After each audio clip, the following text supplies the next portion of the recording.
Bruce Arena will always be the coach who took the USA past Portugal and Mexico and into the quarterfinals at the 2002 World Cup. He'll always be the coach who launched so many legendary careers at the University of Virginia and who managed MLS's two great dynasties in D.C. and Los Angeles. He's among the most pivotal people in the history of U.S. soccer. He's on its Mount Rushmore. Christian Pulisic is 19 years old. He's the face of the American game's new era, which is now kicking off a bit earlier than most would have preferred. Pulisic USMNT, yet born when Arena coached D.C. United to the first two MLS Cup titles. And he probably doesn't remember those giddy days in South Korea a few years later. That temporal disconnect highlights the strain Arena's legacy now faces following his failure to qualify the USA for next summer's World Cup.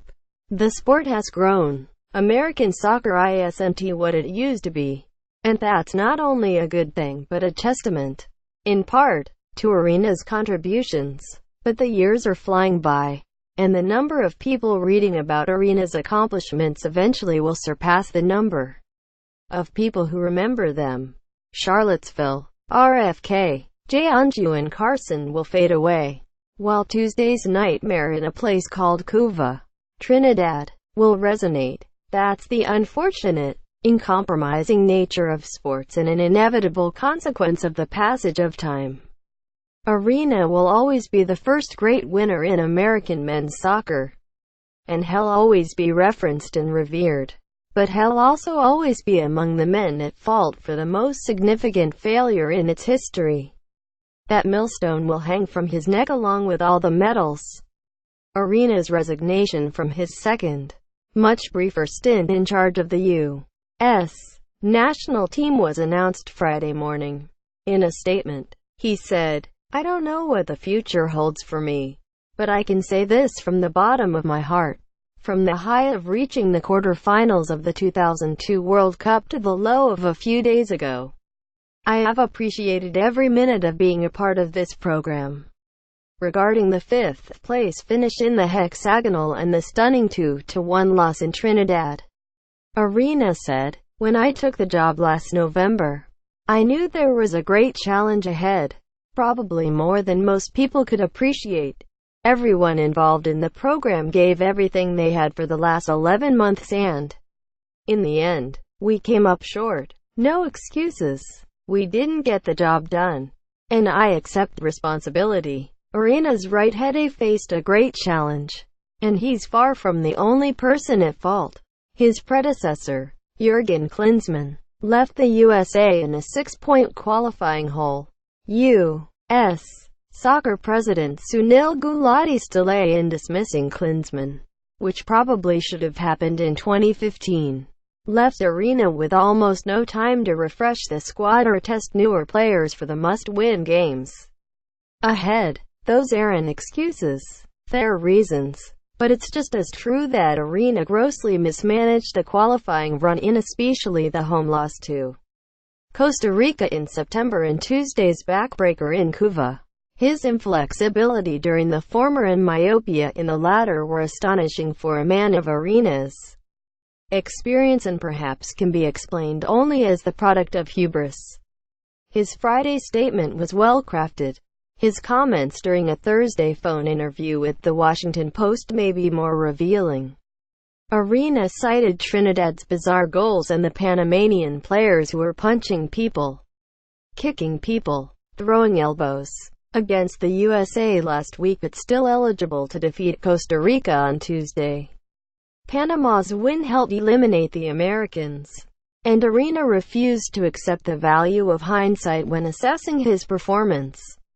"You can say I could have played this guy, that guy, and then you'd come back the next day if we had lost and said, 'Why did you make those changes and play those guys?'"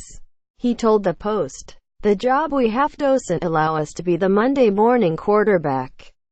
Trinidad and Tobago played almost the same team that played against Mexico on Friday, so there's no difference. So that's all a bunch of baloney. It has nothing to do with formations or not making changes. We didn't get the job done. The we in that last sentence includes him. But Arena's defiance and condescension, not to mention the lack of solemnity regarding the gravity of Tuesday's elimination and the impact it'll have on vast segments of the American soccer community, is telling. There's a fine line between sardonic and smug. Usually it can be measured by the distance between success and failure.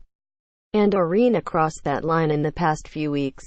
It's forgivable, and the words and tone likely will fade over time. He may be having as much trouble coming to terms with this as the rest of us. But the aforementioned impact of missing the World Cup will linger for much longer. It remains to be seen how that'll weigh against his legacy.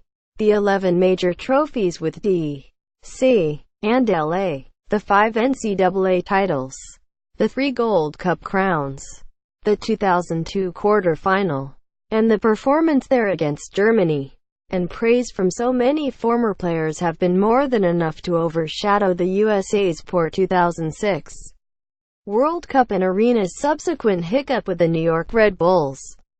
Now they'll have to contend with the anger and emotion of the past week, as well as the missed opportunity to come. His legacy won't be ruined, but it'll forever be tainted. U.S.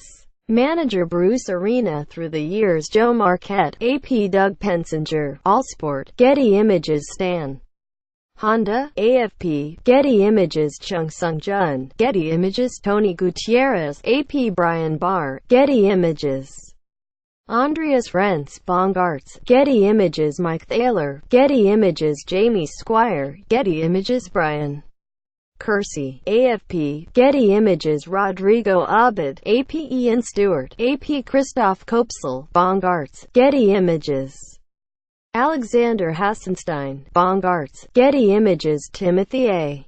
Clary, AFP, Getty Images Alexander Hassenstein, Bong Arts, Getty Images Andreas Rentz, Bong Arts, Getty Images Rich Schultz, MLS, Getty Images Sandra Mew, Getty Images Fred Kafori, Icon SMI, Getty Images Brendan Thorne, Getty Images Kevork Jansasian, Getty Images Kevork Jansasian, Getty Images Victor D. Collingon, Getty Images Jeff Gross, Getty Images Carolyn Castor, AP Chip Samodavilla, Getty Images Gina Farazi, Los Angeles Times, Getty Images Kevork Jansasian, Getty Images Victor D. Collingon, Getty Images Kent Horner, Getty Images 1 of 31 close Expandicon 131 close.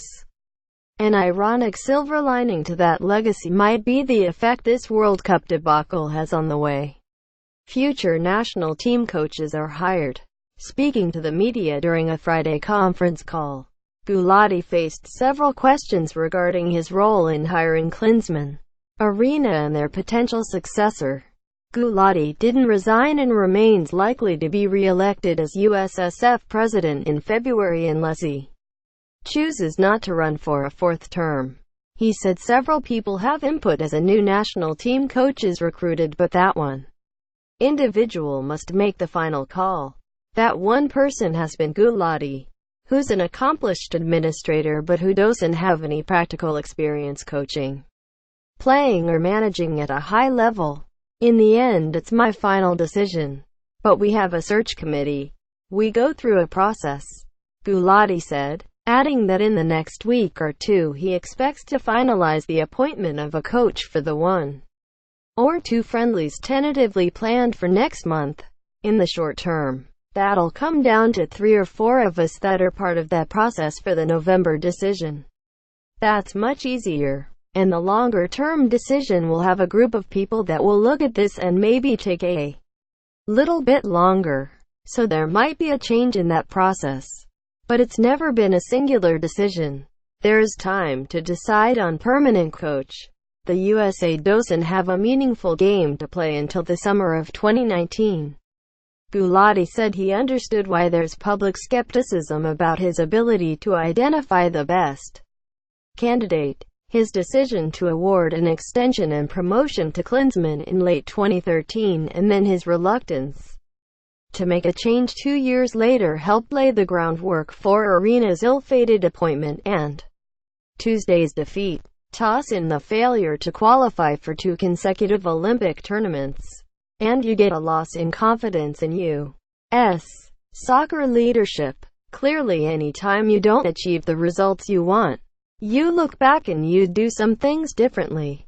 Gulati said, "I don't think I want to get into any of the specific because quite often they're personnel decisions. But I would certainly do some things differently." Gulati acknowledged that the appointment of a senior technical director who might take charge of the hiring process has been considered. "If we can find the right people," he added, "that role is a very unique and specific role and frankly, in many ways harder to fill than the national team coach role. And it's also, in terms of measuring success or failure or progress of that role, it's much harder because it's a long-term situation." U.S. U20 manager Tab Ramos currently is the closest thing to a federation-wide technical director, thanks to his responsibilities on the youth side, and he remains the likely appointment for the interim position of senior national team coach. There is no guarantee Ramos wants that temporary assignment, of course, and there is no way to know what potential hires might become available after the MLS season and after the World Cup. In so many ways, American soccer is venturing into uncharted waters. Which brings us back to Arena, who's responsible for so much of the success achieved in soccer's new world. Winners always remind us that titles can't be taken away. But can they be overshadowed? Well, find out. And it may depend on how U.S. soccer and the national team emerge from the overhaul ahead. We don't know yet how permanent the damage is. Whatever the outcome, however, it can't possibly be the epilogue Arena expected. "I want to thank Bruce for everything he's done for the game over a long period of time," Gulati said Friday. "It's unfortunate that it ended on Tuesday the way it did, but Bruce's record for both at the college level and the professional level and with our national program has been extraordinary, and it's sad for me on a personal level that it ended the way it did on Tuesday."